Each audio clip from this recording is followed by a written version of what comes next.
the fourth time in this game, the Soviets will have the power play. McKenzie is sent off for hooking at 13:52. Havlich with Poole, Trombley, and Stapleton on the ice in an attempt to kill the 2-minute penalty sentence. Here's Petrov on the right side with Harlamov reaching the Canadian line. Drop pass back. Stick check by Havlich on Harlamov. They jam together. They freeze it for a face-off.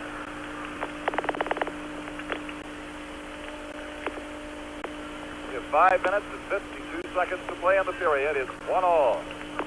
This is game 5. The 6th game is coming up on Thursday night, Moscow time. Thursday morning or afternoon, depending on where you live across Canada. Then on Saturday and Sunday, the wind-up game. Matt Stapleton will exchange 6 at the bench. Fans getting on them for what they feel is a delaying tactic to give Team Canada a little extra wind here to kill off this penalty, which has a minute and 44 remaining. Havlich on the face-off against Petrov. Down the right side comes Vasiliev. Vasiliev centers it. Ilov couldn't reach it. Rejan Hull with it now ahead to Frank Havlich. Havlich stops. He'll get it back to Pat Stapleton. They play that long 4-man box as long as they can in an attempt to kill the penalty off. Over to Pat Stapleton. Ahead for Rejan Hull by him down the ice. Minute 20 left now in McKenzie's penalty. Ilov at the blue line. Passing it ahead for Harlamov inside the Canadian line. Left side for Petrov across the goal mouth. Intercepted and caught by Jerry Cheevers. And Harlamov got the puck bad pass right into his skate, right up onto his stick, and as a result, the Russians get a pretty good shot in the net. You know, as I watched this game tonight, the people who viewed the NHL years ago, Bill Schmidt, Elmer Locke, Ted Lindsay, Jimmy Thompson, they love this kind of game. All fellows who are really good with the stick. Well, the action has been exciting. The first period entirely physical, but the skating has improved. The opportunities end-to-end have picked up here in the second period. Now, just past 9 o'clock Moscow time, we have about 5 minutes to play in this period, and the score is 1-all. A reminder that tonight's game will be telecast tonight in Canada on a repeat basis.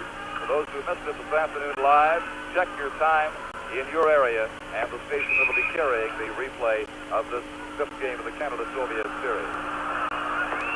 The Soviets now make a late change. Sagankov is set out there to round out their power play, and now Jerry Cheevers wanted to delay things a little further, but the Soviets now get it away in the face-off. Shadrin left it there, golfed through the line, held in by Sagankov. Hard shot, just wide. Big rebound in front, loose on around the goal. Just rolled wide. Maltsev back for Lechenko. His high, hard drive went off the plexiglass. Cheevers just getting his goal stick back now. Shadrin in front, they score! Maltsev!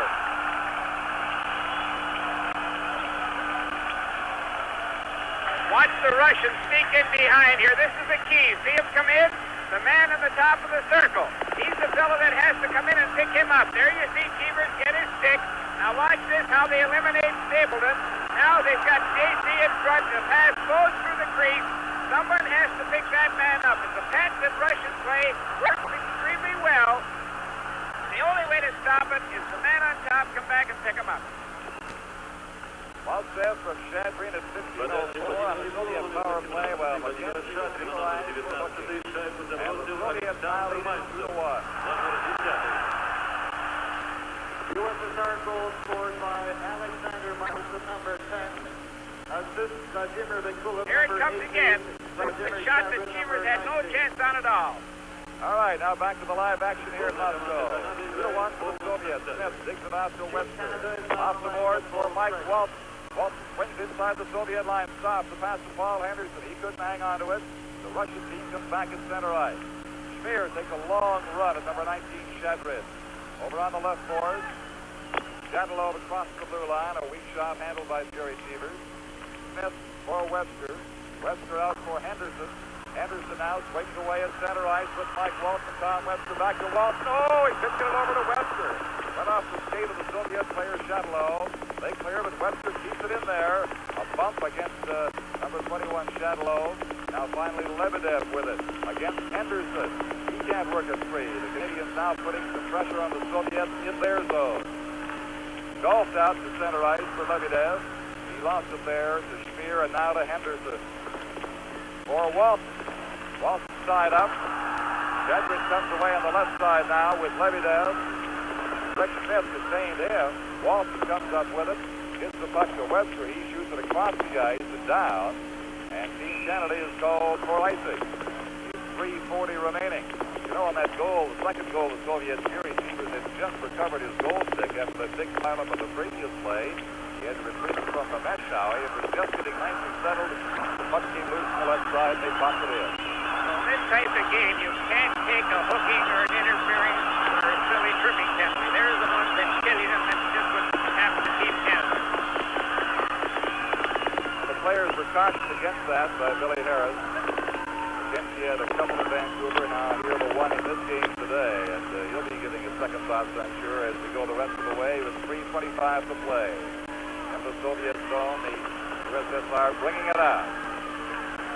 Here's a decent pass for Vicula. Vicula is tied up by Ricky Lay. Now Bobby Howell has it. Howell with McKenzie and LaCroix 3-on-2 inside the line for Johnny McKenzie. McKenzie drifted his shot. Kretschak has it with a glove hand.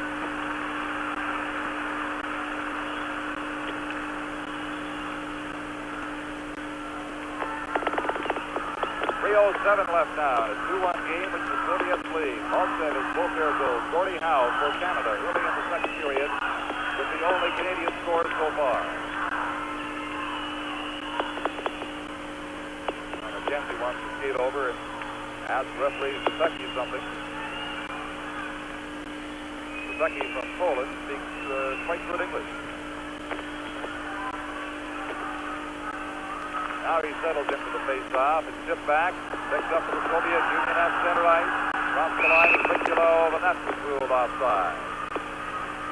He breaks so quickly that it's difficult to get the timing going with the great burst of skating speed they show. He's had offsides of that nature at both ends. I think, too, you should keep an eye on number 11, Lebedev. He's gone in on Rick Smith 2 or 3 times tonight. He tips it to the outside, puts the puck behind him, and then tries to pick the puck back up again. He's made just 3 great shifts, and Rick Smith hasn't gone for any of them. But sooner or later, he's going to put that puck between his legs. That's Stapleton with J.C. Tremblay on the ice now. They play it ahead for Lacroix to McKenzie on the right side. McKenzie across the Soviet line. Turned around. Lost it finally, and the Russians come back with Mikhailov on the left side against J.C. Tremblay. He turned him back. Now Bobby Hull comes up with it. About 2:40 remaining in this second period. 2-1, the Soviets lead. Lacroix coming out there. A long opportunity at center ice to miss. Mikhailov across the blue line. Gets it back on the far side behind Gusev. Gusev to Mikhailov. Mikhailov for Petrov. And it's broken up by Matt Stapleton. Now they break out of there. Lacroix ahead to Bobby Hull. Tipped away by Gusev. Hull chasing it down beside the Soviet net against 2 defenders. Off the boards. They get it out again very promptly inside Canada's line. Stapleton ahead for Bobby Hull. And it's played right back down beside Jerry Peters. Here's Hull to Bernier. Now Rejean Houle is changing on the go. Back for Bernier. His shot blocked by Kretschak. And the rebound, he couldn't get out to Hull. Houle into the left corner now. Bumped there by Vasiliev. Will try to tie it up. Bernier works it free. Up the board. Bernier has it to Stapleton now. Stapleton getting set. Getting around to Gankov. Back in front. Rebound. No. Off the skate of Bernier and finally clear. Minute and a half left in period 2. Petrov in across the line. Right in front of the goal for Harlamov. Mikhailov still loose. And Stapleton finally cleared off of the boards. Harlamov back to Vasiliev. Vasiliev, the deflection was wide by Mikhailov. Rejean Houle fails to clear. Over for Mikhailov against Bernier. To Harlamov, right in front. And Chivas goes on it. To hang on as Mahavlich promptly cleared number 16 Petrov out of the way. Now the Soviet player takes a swipe at Bernier. Harlamov actually threw a punch at Serge Bernier, or what might pass for one under international hockey rules or hockey concepts. And there'll each be a roughing penalty. Bernier for Canada and Harlamov for the Soviet Union. last two or three shifts, Team Canada has been going for the puck. If there's a real good chance there, the pass went from Bernier to Houle and hit Houle's skate and almost in the net. Trechek was in the right place at the right time. But again, Team Canada in our own end are starting to fish for the puck instead of take the man, and we're giving the Russia that second and third opportunity, and eventually it's got to hurt them. There's Velomov. He's had a tough night with that cut. Into a lot of the physical action in this game, bouncing around the ice. He and Bernier getting tempers up a little bit, so they go off at 18:52 for roughing. So with a minute and 8 seconds to play in the second period, the Soviets leading by a 2-1 score. The face-off in the Canadian zone. It'll be Shadrin on the draw against Frank Mahovlich. Pat Stapleton's back talking with the referee Zepecki there at the top of your picture, delaying things for a moment. You may recall the last time the teams played here, there was not glass around the back of the net. Of course, they have that in now, the plexiglass, instead of the old netting, which was customary for years here in Moscow. Now Mahovlich on the face-off. Lebedev comes up with it. Back to Segenkov. Now Lebedev again. Gets it into Shadrin. Loose puck, and Cheevers bounces right there to hang on. We have now just a minute to play in the second period. Jerry Cheevers, what a super job he has done in this game tonight for Team Canada 74. And throughout the series, for that matter. Face-off game as Canadians were changing, sending Backstrom and Howe out there, so they'll repeat it. Tremblay and Stapleton remain. Soviet foursome remains unchanged.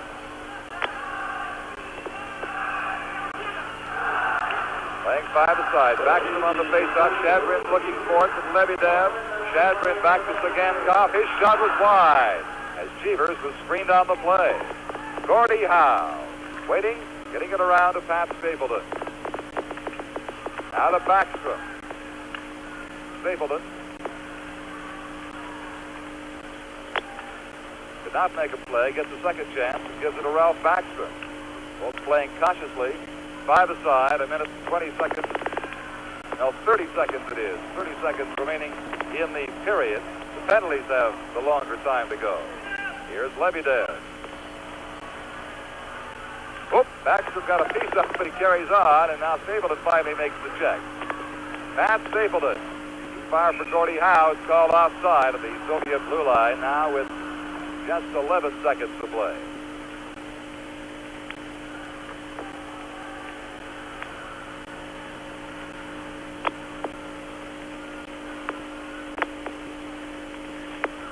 Backstrom. Lebedev takes it. Neither team willing to make a move, just instead of killing off the time here, settling for a one-goal differential as they get ready for the third period. Now the Soviets come up the ice, and there's the siren to end the 40-minute mark of this hockey game, with the Soviet Union getting a second goal from Montsev at 15:04 in the power play, while McKenzie has taken a hooking penalty for Canada to send them in front. Gordie Howe has tied it up from Backstrom and Mark Howe at the 15-second mark after Motsev's initial goal back in the first period at 5:34. So the Soviet Union a goal up now. And with the score, the Soviets 2, Canada 1. This is Game 5 from Moscow. Announcing the amazing new Patty Stacker, a fantastic kitchen convenience from K-Tel. The Patty Stacker makes and stacks up to a dozen hamburger patties quickly and easily. Simply put one of the reusable plastic discs in the tube. Now, put your fresh ground beef on the disc. Drop in another disc. Then, using the plunger, press the meat into a uniform patty. Imagine, no more mess, no more fuss. Your hands need never touch the meat. Repeat this until the tube is filled. By simply reversing the tube, the patties can be easily removed. Now they are ready to be cooked, placed in the refrigerator or in the freezer. Perfect for unexpected guests or quick snacks. For a picnic or cookout, leave them right in the tube. Patty Stacker is an amazing kitchen tool. It's convenient, easy to clean, and effective. Get the all-new Patty Stacker, $4.99 from K-Tel. Available at Eaton's in Manitoba, Saskatchewan, and Alberta, and the Bay, Woodward's, and Simpson Sears. And at Woolco, Woolworths, Zellers, McLeod Stores, and Link Hardware. You know, we've taken a lot of time in the recent games this year year and then 2 years ago, and finding the various ways, the strategical ways in which the Russians have learned to play hockey, the way they learn to do things, the way they warm up on the ice, the way the goalkeeper Tretiak does certain things. Well, Howie Meeker's been keeping an eye on him. We put together this little story, and I'm sure you'll find it interesting. The experts claimed that the Russian goaltending would not stand up. Since then, Vladislav Tretiak, the gentleman you are watching warm up, has proven that he belongs with the Drydens, Esposito's, and Perrons. Tretiak is not the exception. In fact, in league competition in Moscow, he's rated as ordinary. The Soviet system has produced many fine goaltenders, and like everything else they do in sport, the Russians have developed special warm-up and training features for every position. Just look at the stretching exercises and look at how he shifts his weight from knee to knee and still maintains his upper balance. Just unbelievable what this fella can do. Now, in his warm-up routine, everything that can happen in a game situation, from a deflected shot to a screen shot, is practiced. Number 13, Boris Mikhailov, an exceptionally good hockey player. Now look at, first of all, on the glove side, on the ice on the glove side. Look at the routine. It goes from Tretiak, look at, to the second goaltender. Every rebound goes right to the goaltender who gives it to Mikhailov. Now here he is, look, when he goes down in the ice, look how low he keeps the stick on the ice. Now here's a shot from well out. This gentleman has exceptional balance. This is where they practice the screen shots from all different angles. The goaltender in a Russian warm-up works for the full 15 minutes. Now, in the one-on-one situation, it's an offensive practice. The defenseman only skates backwards and tries to turn. They do not take the move. Hey, watch this move. Look at this. Now, look. Isn't that something? You see him do that in competition. Now, here's the second goaltender. He's in the corner warming up as well. Now the Russians go to a two-on-one situation. And again, it's practice the goaltender and practice offense. The defenseman is just in there to get in the middle of the play and make them pass it around him. Pretty good passing play. And there's the move that Tretiak wouldn't make in the game. If he would, it would cost him. This is now a three-on-one situation, and they never stop working on the goaltender. Watch this move on McKenzie that he makes. Look how he stays on his feet. Look at this. That's on Houle. And how quick he gets up. He's very, very mobile in the net. Again, though, the stick on the ice all the time. Look at him move. There's Frank with the puck. And the Russians go down the other end. Here comes Hayes. They can hold pretty well, too, can't they?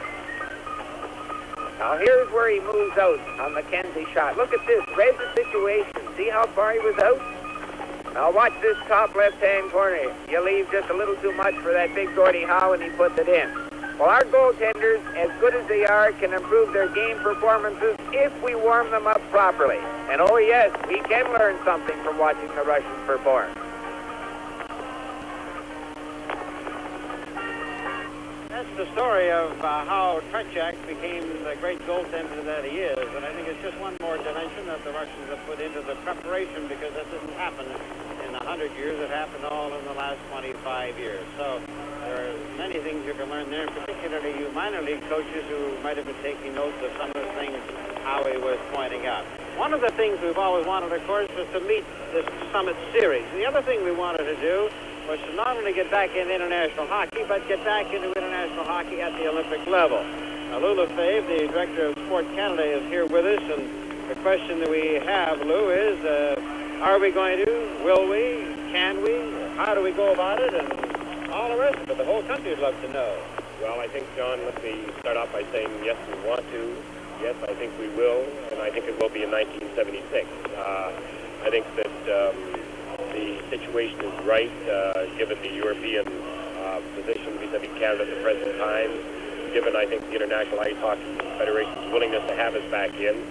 The question that remains is how do we put an Olympic team together, put one together that can, defend Canada with some honor, or represent Canada with some honor, and at the same time meet the very strict eligibility rules. amateurism. We're convinced it can be done and that it will happen as early as 1976. Well, if it happens in 76, does that mean now that somebody's going to have to drop out of the B pool for you to automatically qualify, or how else are you going to make it? I think there'd be no question about going in 1975 in order to qualify for 76. Yeah. That's already set for Sapporo, as you know, and we have no plans of sending a team to Sapporo.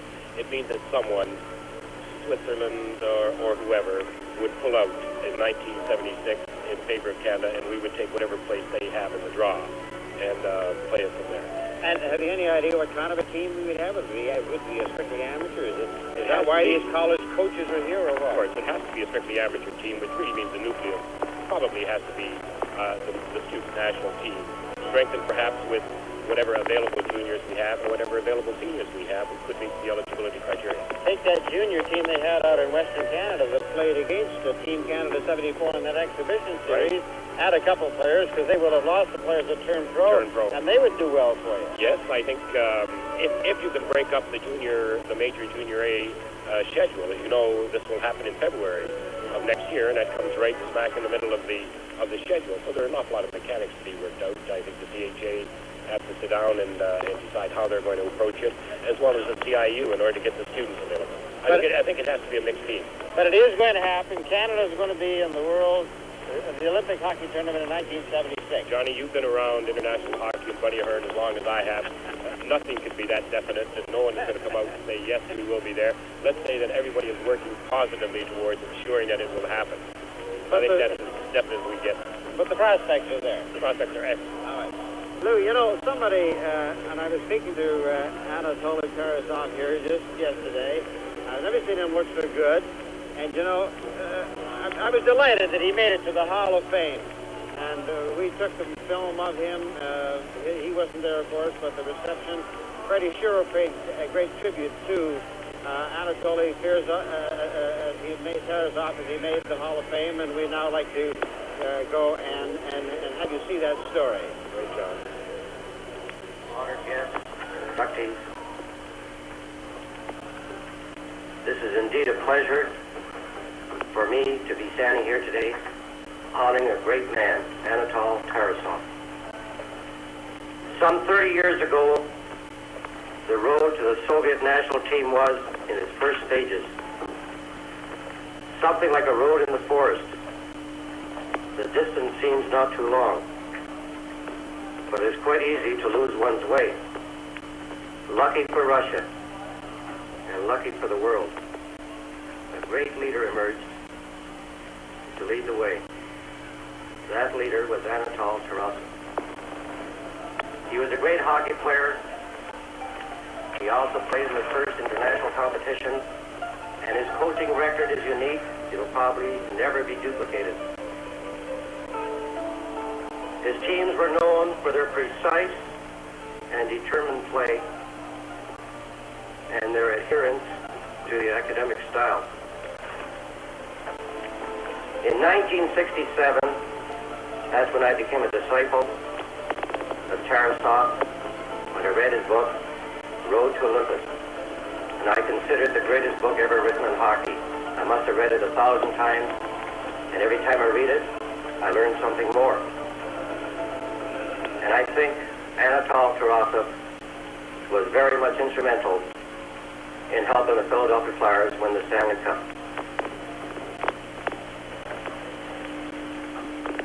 Mr. Tarasov is not here tonight, but he has a representative, and I'd like to call upon Stanislav Ignatov to say a few words on Mr. Tarasov's behalf. Thank you very much.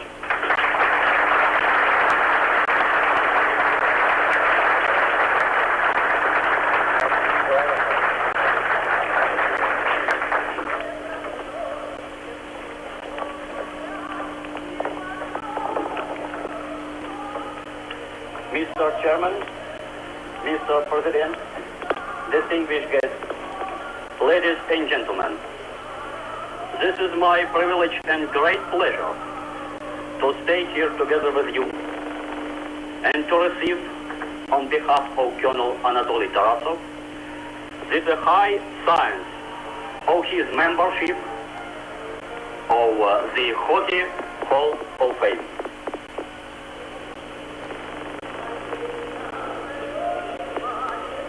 And we're a little short there, Howie, so you're going to have to hurry up here a little bit. We have the Gordie Howe goal as the highlight of that period. It bounced the Canadians back. It seemed to give them the lift and life they needed. They just couldn't seem to hold on at the end. They gave it away once too often, and boom, 2-1. Well, the Russians have been checking extremely well, both by playing their position, with the stick, and also finishing the check with the body. They're, I think, checking as good as any Russian team I've ever seen. And if they do that, it's going to be tough to beat.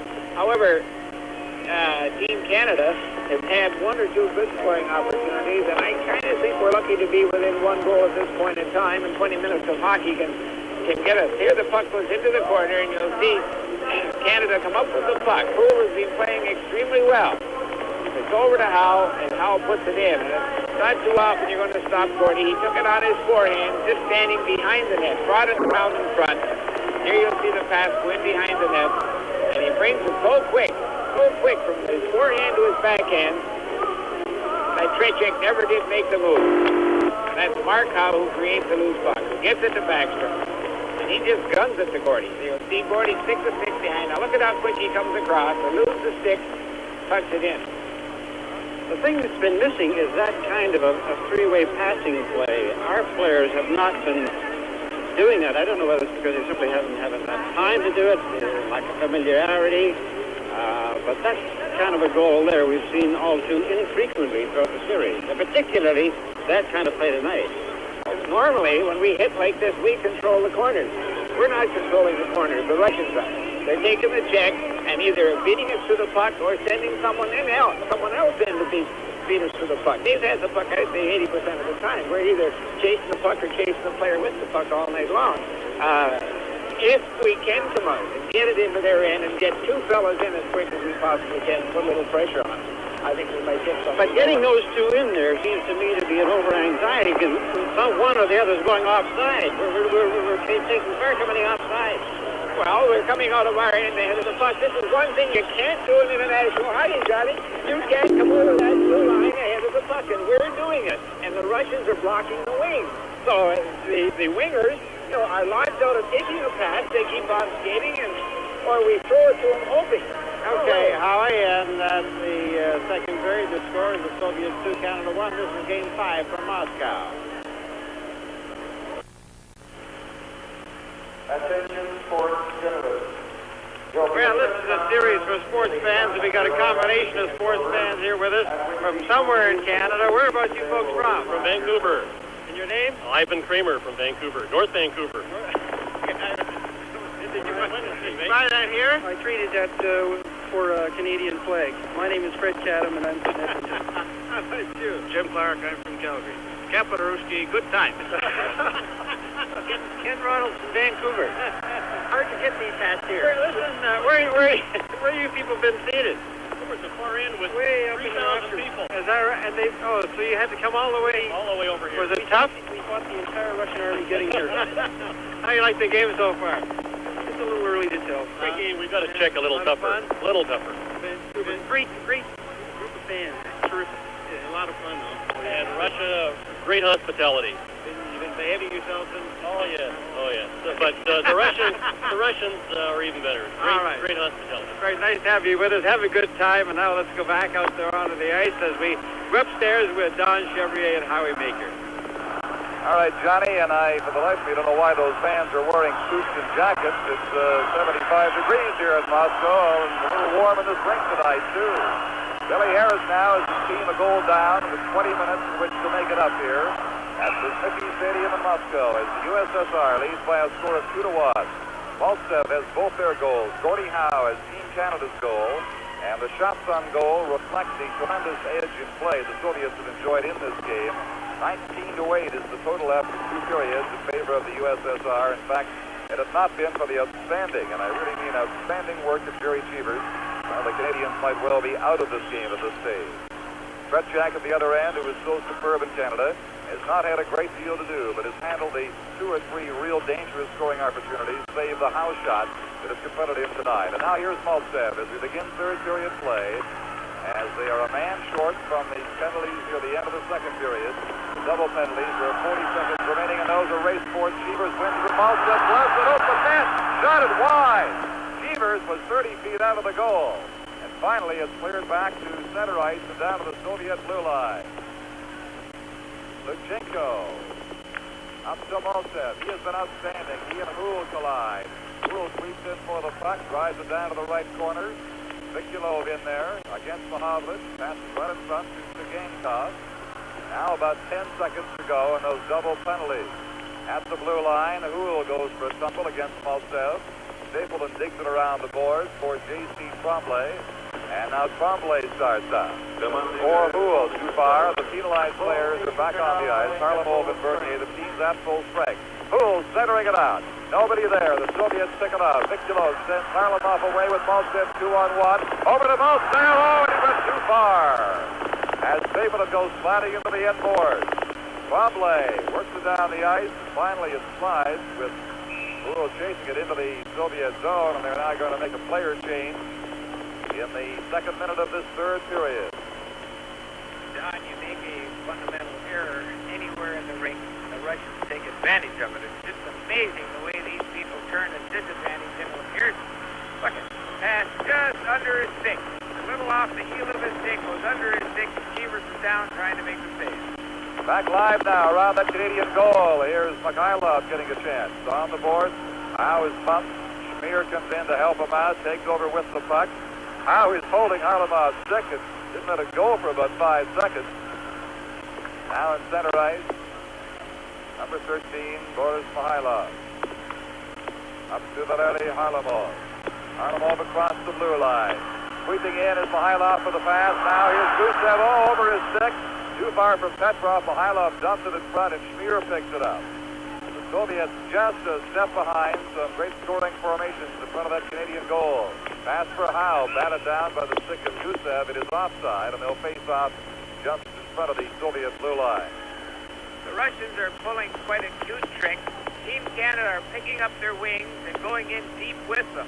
And when the puck goes into our end very, very deep, then that leaves the spot open on the blue line. And they're sneaking Gusev and they're sneaking Luchenko in time and time again, looking for that pass into the open area. What you saw a moment ago, too, where you were talking, Howie, was the scoring summary of the game so far in Russia. Now the play at the center ice area for Rick Smith, who's on there with Schmier. They play it across inside the blue line. Swinging around is Howe. Markow is tied up of the Soviet defenders for Gankov. He gets it up to Bodanov. Across the center ice for Lebedev against Schmier. Shadrin sweeping in there, but it's cleared out to center. Backstrom goes bumping into the boards there against Chatelot. Now across the Soviet line, they cannot get it to Gordie Howe. He has to go back. Howe up to Lacroix. Lacroix to Howe. Howe inside the blue line. Over to Shadrin as the Soviets break it up, and Bodanov and Lebedev, and that is whistled down. There's going to be a penalty, I believe,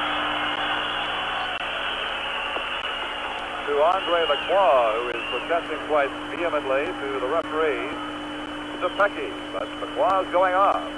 With the score, the Soviets 2 and Canada 1. This is Game 5 from Moscow. It's new this year, the Canadian division of the WHA. Yes, the Quebec Nordiques, Toronto Toros, Winnipeg Jets, Edmonton Oilers, and Vancouver Blazers will provide a new dimension to Canada's traditional rivalries. You'll watch superstars like Gordie Howe, Frank Mahavlich, and Paul Henderson, Rejean Houle, Johnny McKenzie, and Bobby Hull. For season tickets, call your local team office. It's going to be a great hockey year in the WHA. Make sure that you're a part of it.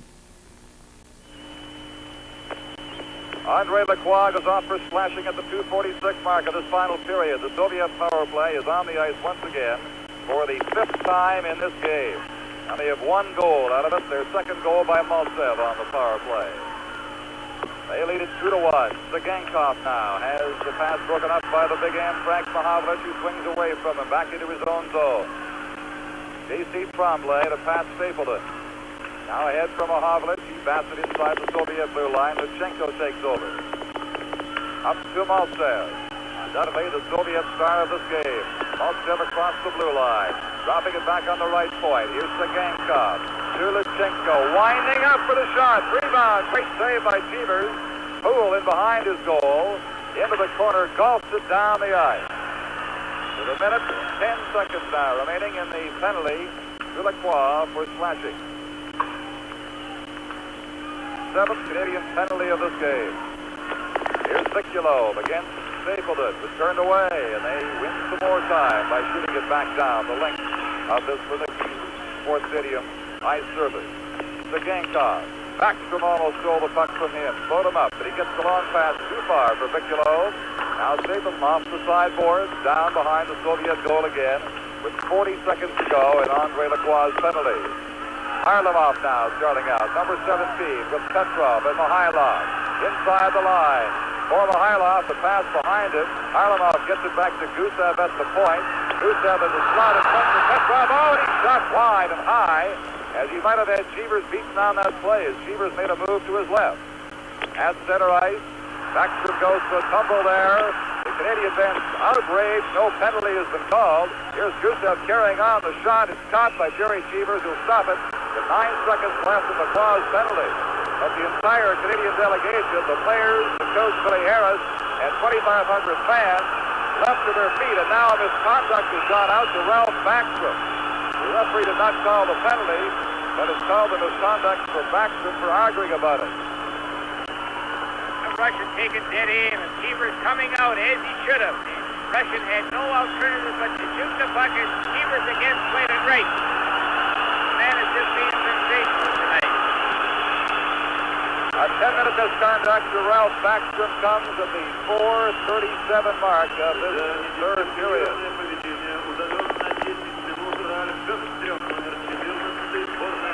And he was protesting what appeared to be an outrageously flagrant Soviet tripping penalty. 10-minute misconduct penalty. That type of play has been going on practically all night, and in the main, the referee hasn't called it. I think he's been as fair for one side as the other. Lacroix in the penalty box over there because he didn't slash. He speared the Russian, and he happened to be standing right in front of the official when he did it. Team Canada feels should have been called because I guess they got a better view of it right in front of their bench where it occurred. Oh, there's no doubt. Under normal circumstances, it has to be a penalty, but he's let that type of thing go most of the evening. All right, now with 9 seconds left in Lacroix sentence and Backstrom off for 10 minutes, which is the majority of the balance of this hockey game. Here's the face-off. Bouncing loose in front. Golf to center ice. Gusev with it now for the USSR. To Harlamov as Lacroix steps back. The teams are at full strength once again. Harlamov was reamed by Stapleton as he crossed the blue line. Slowed him up. Here's Henderson now with Walsh. Henderson winding up. High shot was tipped by the stick of Tretiak into the corner. Soviet fans applaud that save. Petrov. Long lead pass broken up by Smith. They try to feed it ahead for Harlamov. He gets it at the blue line. Lets his shot go. Hard drive. Over top. It's on the mesh, and they finally stop the play. He's got a shot, Howie. He's also got a heart. The little fella has been targeted for us tonight. There's no doubt about it. Time and time again, he's had the Team Canada members finishing the check on him, and he's come back, and he's just playing terrific hockey. It hasn't slowed him up one step. It's just delightful to see a fella play so well when he's being attacked as often as he has.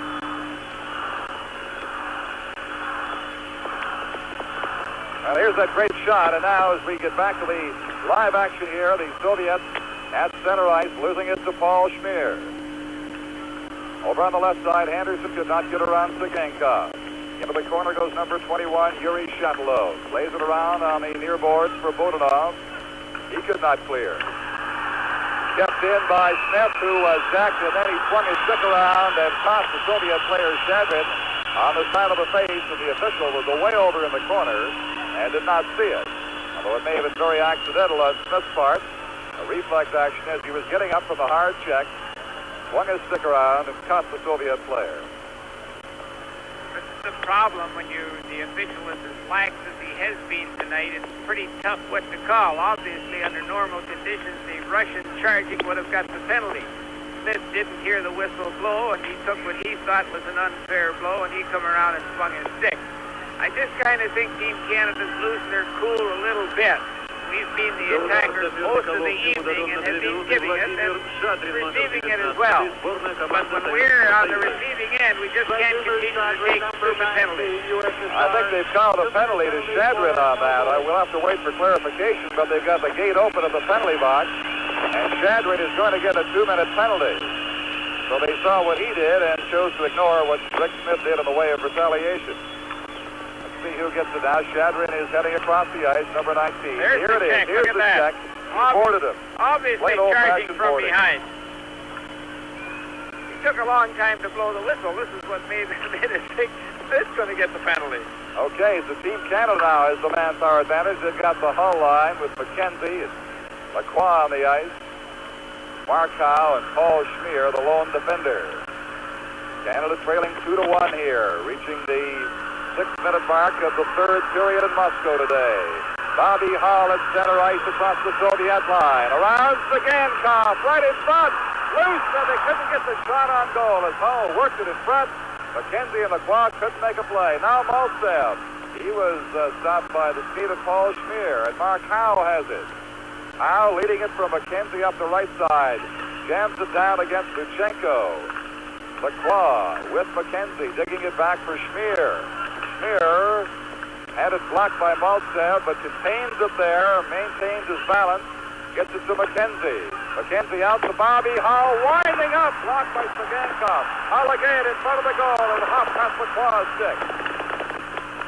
Cleared to the line, held in by McKenzie. Around behind that Soviet goal, all kinds of pressure now by Team Canada. Mark Howe, out to Paul Schmier, to Bobby Hull. Hull shooting, blocked by Tretiak. The rebound is tipped out of danger. They have 40 seconds to go in that Soviet penalty, and back come the Canadians inside the line with Schmier. Works it down the boards, in behind. Luchenko chops at it, is on the mesh and off again. Mark Howe out for Bobby Hull, couldn't control the bouncing puck to get a shot away. All around the Soviet goal, but so far, a frustrating power play for Team Canada. Here's Schmier getting tied up now at center ice against Viculo. They play it across to the open side to Bobby Hull. Steps inside the blue line against Zagankov. Being tied up by Zagankov. Now it's worked free and behind the goal. The Soviets recover, and up they come on the left side with only 5 seconds to go and the Russian penalty to Shadrin. The Soviets have killed them off. They're checking well now in the center ice area. Hull starts out of the pass with a big air strike behind it. He shoots. Great save. Rebound for Gordie Howe, and he couldn't get his stick on it. Gordie Howe with a great chance could not get his stick on the bouncing rebound. The Canadians do everything but score, and the Soviets are finally called for icing. The Soviets are making it very, very tough in front of their net for our superstars. Just watch what they do to Gordie Howe here, and watch this fantastic save. Keep your eye in front of the net. Look at this from behind. Now watch him hit Gordie with the stick again as he's going down. It's been just a tremendously punishing hockey game in front of both nets. They'll need at least the 48 hours until the next game to recover. Shot down the ice off a Soviet stick. It is called again for icing against the USSR. We have 11 minutes and 58 seconds to play in the game. And the Soviets, on 2 goals by Alexander Maltsev, lead Canada on a goal by Gordie Howe, 2-1. In fact, they take the actual time down to the fraction of the second, as you see, 11:58 and a half remaining now. Canadians fail to hold it in. Stapleton digs back for it now inside his own zone. With Tremblay, Mahavlich, there's Bernier and Gordie Howe. They form up down the ice. Left side pass from Mahavlich was behind him. It's shot inside the line. It'll be called on the offside. This is what Team Canada's been doing most of the evening.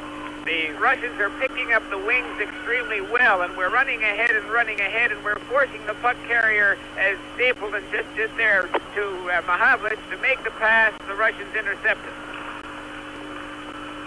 Vasiliev gets it over now to number 2, Alexander Gusev. He fires it across on the right side. Back into the center again, broken up by Bernier. Bernier to Tremblay. Tremblay away from Mihailov to Bernier. Bernier shot, screened, and it went wide as Tretiak made the move a little late on that. It slides all the way around the boards and down to the other end. No icing.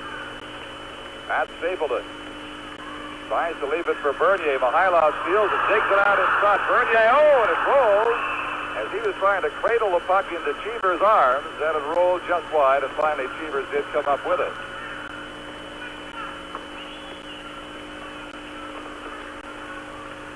Wherever you are across the country, we sincerely hope that you're enjoying Game 5 of the Soviet-Canada Series along with us here.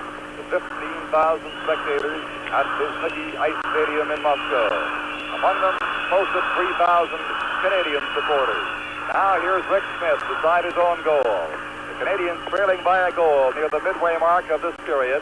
Less than a minute to go until they will change ends in the third period to the final 10 minutes. And there's an icing call. Back beside Cheevers will come the face-off.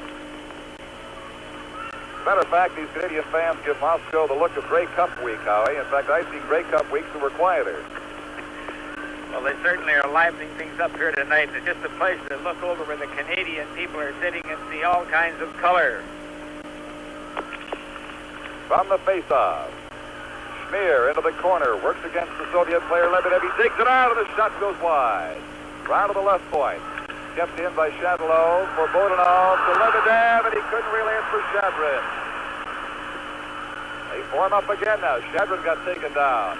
Here's a hard shot, blocked by Cheevers. Bodanov in the rebound. He could not get the shot as he was turned around by Rick Smith. Smith reacting just in time to save a Soviet goal. Well, there's Lebedev, who had an excellent chance to put it in. Now watch this. This is what happens under the threat of being hit. See, he gets rid of it pretty quick. He doesn't want to stay around that puck too long because he knows he's going to feel the either the stick or another person's body. So this makes the goaltender's job a lot easier. We have 30 seconds until the 10-minute mark of the period and about 5 minutes left in the misconduct for Ralph Backstrom. I might put in here, too, that the Smith and Schmier have been playing extremely well. Yes, they have. In fact, the weak point of Team Canada was to be the defense, and in the games against the Soviets, you really cannot say that that was a factor. They played exceedingly well. Here on this big ice surface, with some trouble in their own zone earlier, they seem to have acclimatized themselves very well the last couple of periods. Now here's Stapleton behind his goal, away from Bodanov. Works up to the left side. Bodanov lost his balance, comes over on the right wing for Johnny McKenzie across the line. McKenzie closing in, fell heavily into the back boards. He's all right, getting right up again. Play carries on with McQuarrie for Bobby Hull. Can't get his stick on it in time. And number 21, Shadlow, comes up with it. He's pursued by McKenzie as the buzzer sounds to mark the halfway point of this third period. With the score, the Soviets 2 and Canada 1. This is Game 5 from Moscow. KTEL presents Jukebox Jive. 25 great hits of the jukebox era by the original stars, the Bullmarks. Oh, clap your hands, clap your hands. Brad McFadder. Lover, please, please come back. Don't take a train coming down the track. Pauling.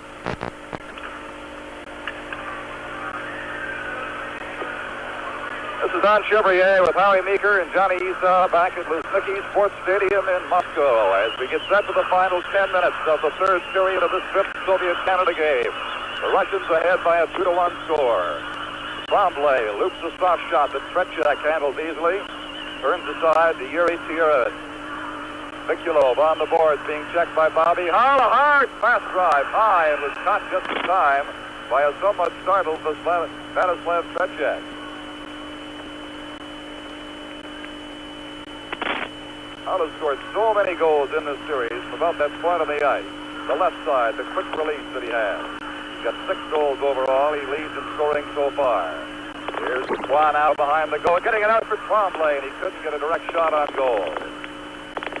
Up to Vikulov, outside the Soviet line. Forced back inside by Johnny McKenzie. He did some good checking there, McKenzie and McQuarrie, and work it down to the corner, where now Kirin has it again.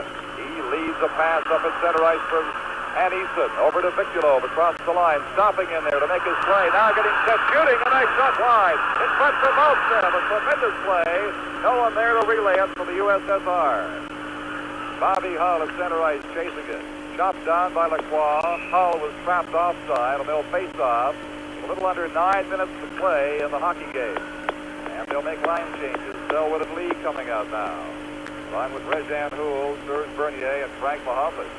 I wish we could show you that last Russian rush on the replay because J.C. Tremblay comes through the middle. Instead of finishing the check, he plays the puck, and as a result, the Russians had just a great opportunity to...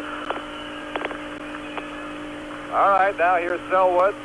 across the Russian line, shooting it in behind the goal, and Tretiak is there to block the pass. For Harlamov, trying to break, he now gets to the Petrov offside over 2 lines as Petrov and Mihailov broke 2-on-1 inside the blue line. Reminder that the 6th game is coming up Thursday morning or afternoon, depending on where you live across Canada. Check for the time in your area. And then the final 2 games of this series on Saturday and Sunday from Moscow. Ricky Lee for Serge Bernier. Brad Selwood now stopping to make a play to Bernier, and he almost set him up and rolled off his stick to the corner. Bernier for Houle, could not get the pass out to him. Big M, Mahavlich in there, works it down for Houle. Houle centering it behind Bernier, and now Mihailov breaks out. Soviets are out 2-on-2. On the left side, breaking into the clear. Oh, and a shot by Harlamov is wide. The rebound, they score!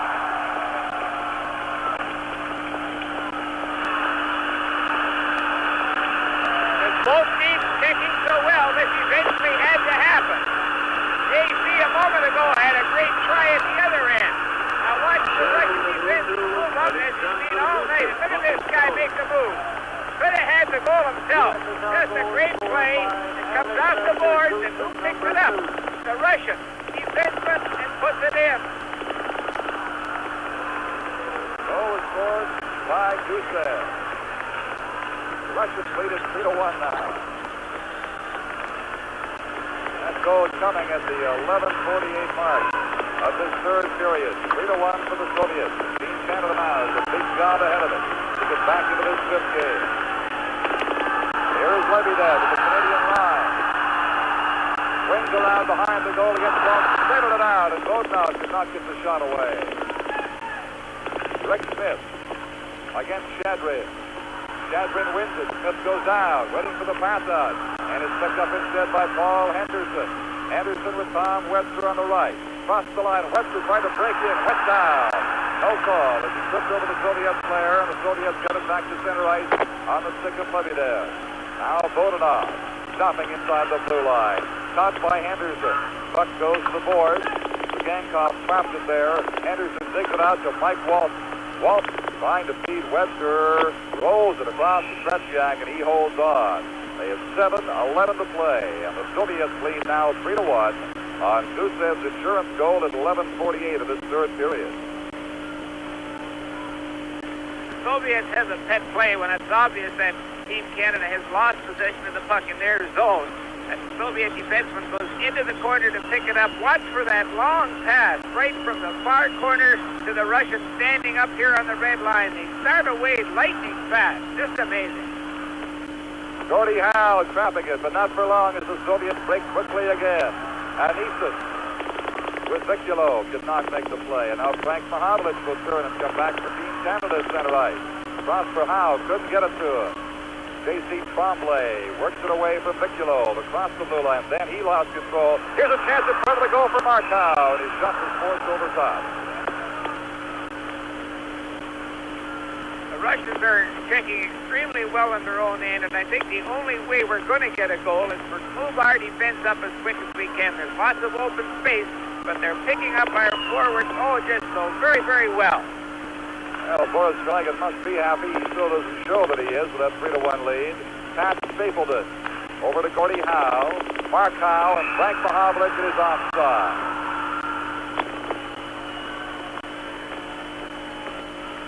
.38 remaining in the hockey game. 3-1. The Soviet Union leads Team Canada.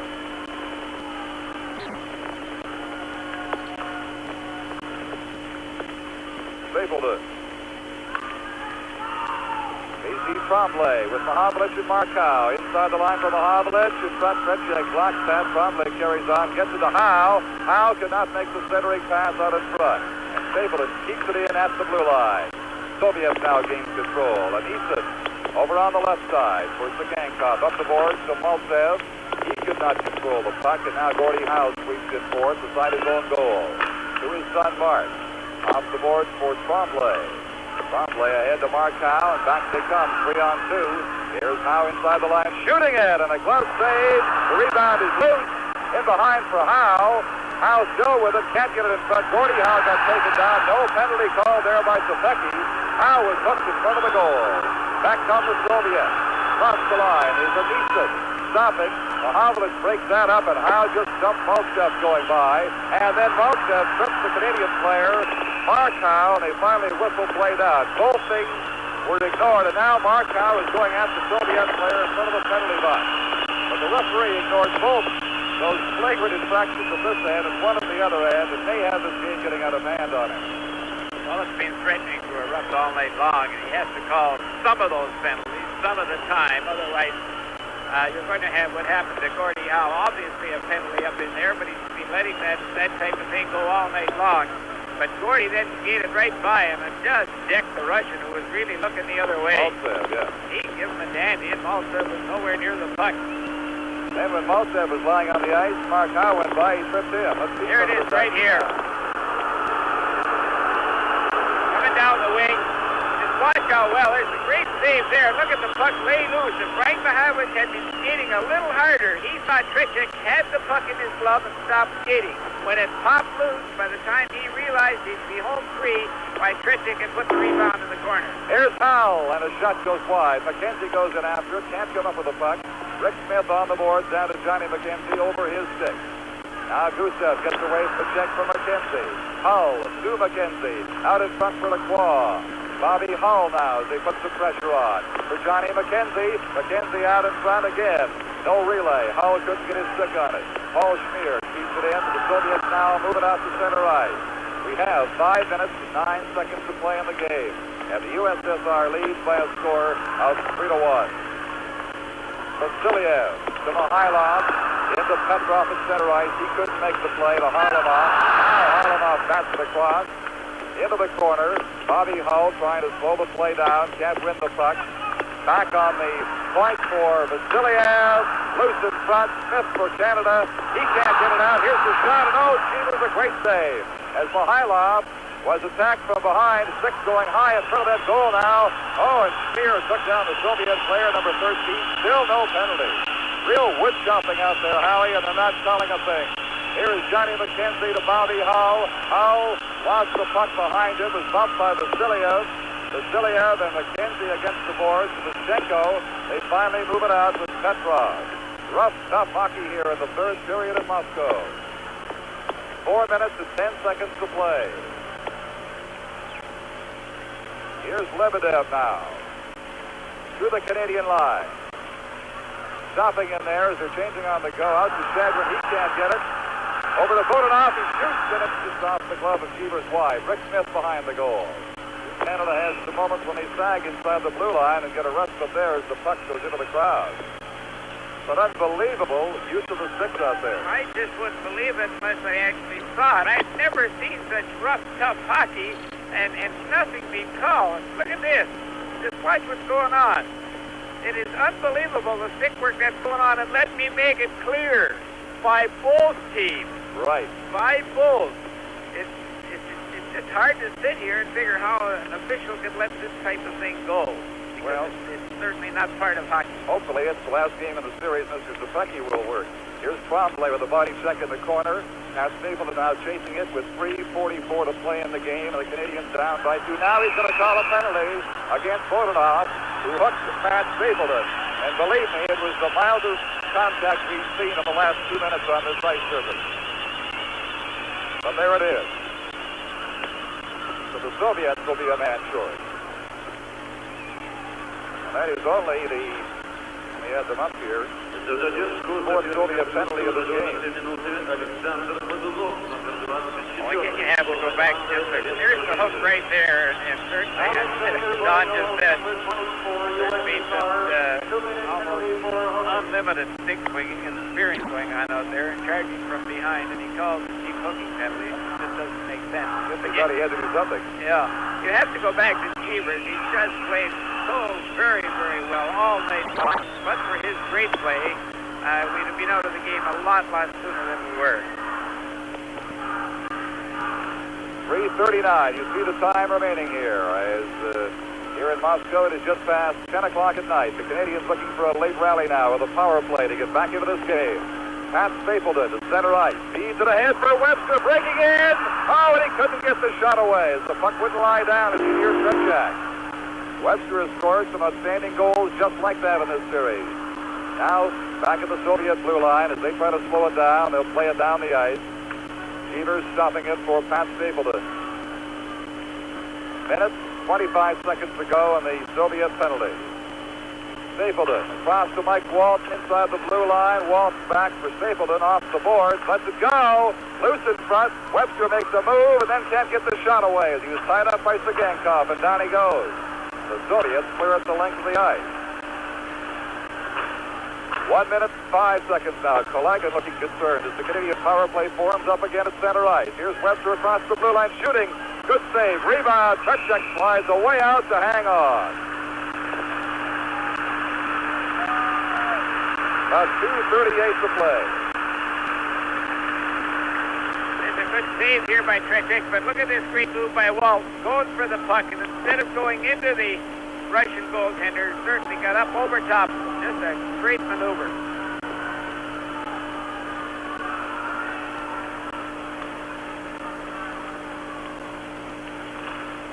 From the face-off, Gordie Howe getting it back for Schmier. His shot was deflected. Howe swings at it, and it was just on the short side. Stopped by Tretiak. Backstrom is back on the ice now from that long rest from the misconduct penalty. To Mark Howe, out to Schmier. Schmier can't control it. Has time to make a play and does to Mark Howe. Howe, cross, bumps off a Soviet player and comes back to center ice. 30 seconds to go in the Soviet penalty now. Canada trailing 3-1 with just over 2 minutes of playing time remaining. Reached the 58-minute mark of this hockey game. Here is Mark Howe. Across the Soviet line. Lost control of it. Gets a shot. He scores! Mark Howe makes it 3-2 with 1 minute and 50 seconds left. Here it is. See the Russian there hooked him from behind. He lost control of the puck. Now watch here as he cuts across the blue line and Hull's open all the time on this here left wing. Now watch the Russian. Give him the big hook. Pull him off the puck. The kid fights for it, gets it back on his stick and lets it go. No doubt about it. Had to be screened all the way. Hey, we're back in the ballgame. Scoring for Team Canada was Mark Howe, number 11. Assist Paul Schmier, number 18. Schmier gets the assist on it. The time is going to be 18:10. And Team Canada is a goal away here in Moscow. And the Canadian fans begin to chant, "Go, team, go." They're centered mainly in the end zone, directly behind the Soviet goaltender, Tretiak. There it is. Mark Howe, the second goal for Canada. Now from the faceoff, Rezhan Houle did not control a high puck at the Soviet blue line. Bernier coming up with it now, dropping it back to Pat Stapleton. Soviets with that goal are at full strength, and it is whistled down for a faceoff at the Canadian line, being passed off over two lines. 1:37 left in the game. 3-2 for the USSR. Billy Harris will be making his changes carefully here and going with his hot hand, changing frequently, no doubt, on the remaining time he has. Bobby Hull, the leading goal scorer in the series, undoubtedly will see some ice time before the remaining minute and 37 seconds run out.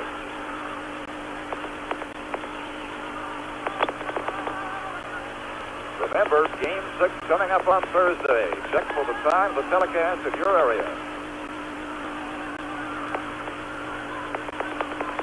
Canadians taking lots of time, and the officials allowing them to before getting play underway again. Bernier slowly slides up now and wins the faceoff. Gets it out to center ice. Mohammed goes digging after it. Lost out to Vasiliev. Vasiliev with Maltsev, and it's deflected into the corner. Maltsev centering it out. Mohammed has left it there, and Cheevers thought of the last moment. Just got a piece of it off Vikulov.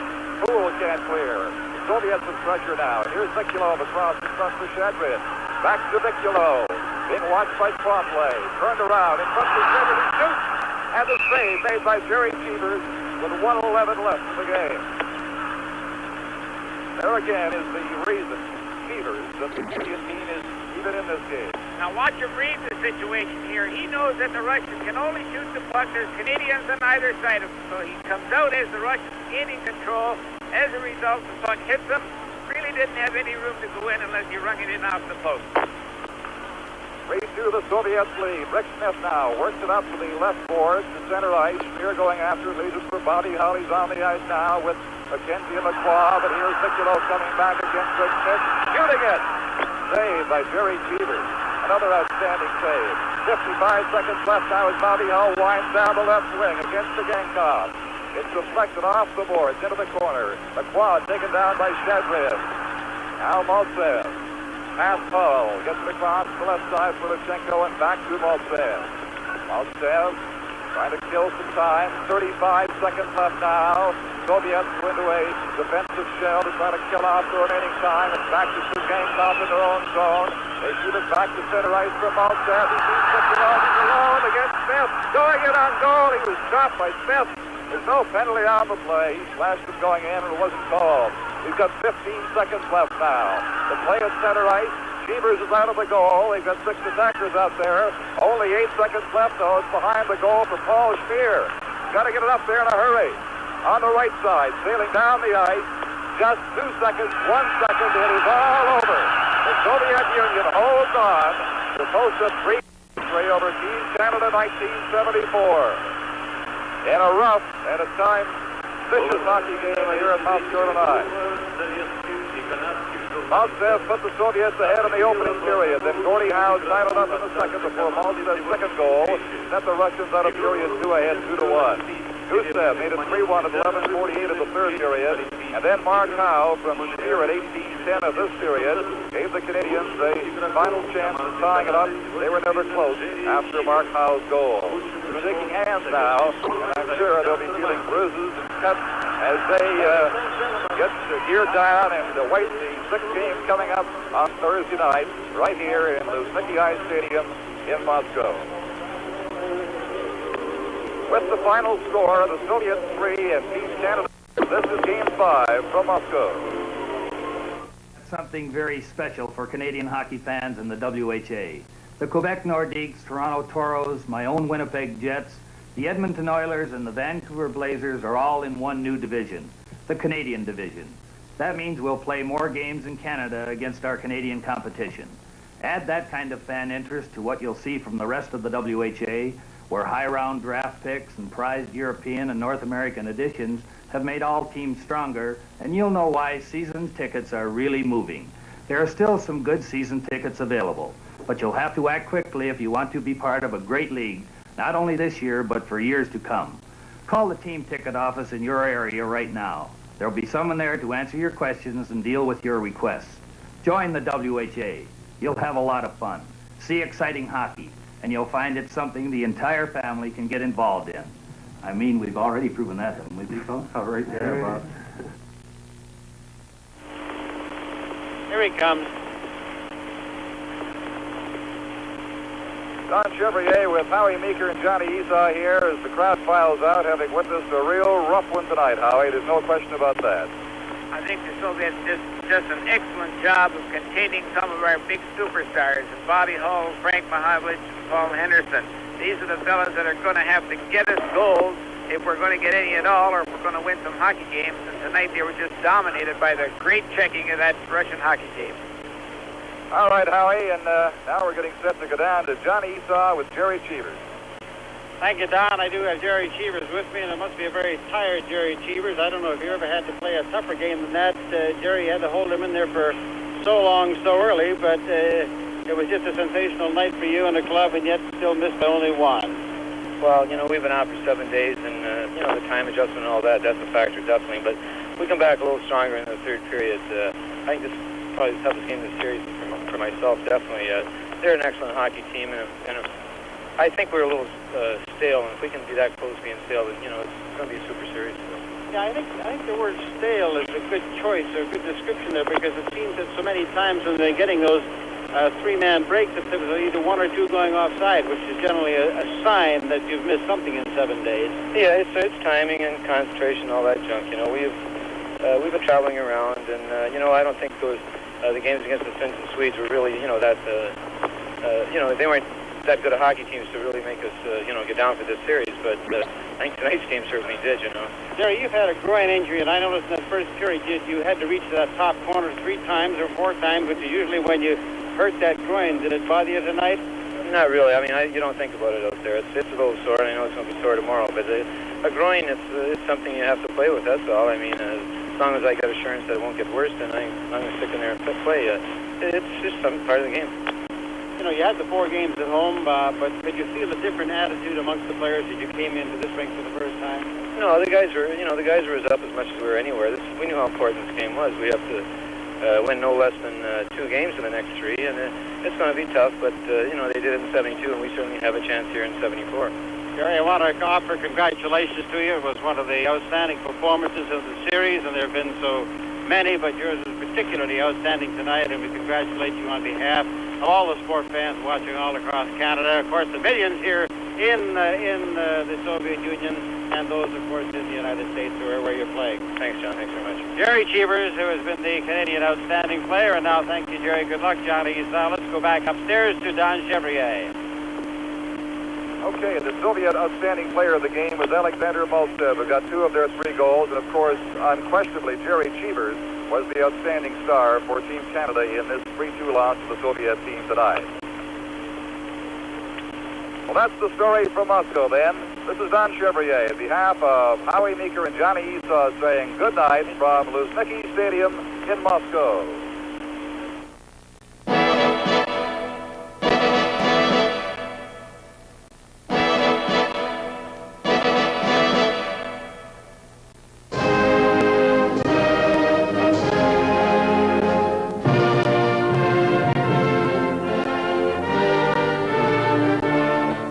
Game 5 of the Canada-Soviet series, coming to you live from Moscow.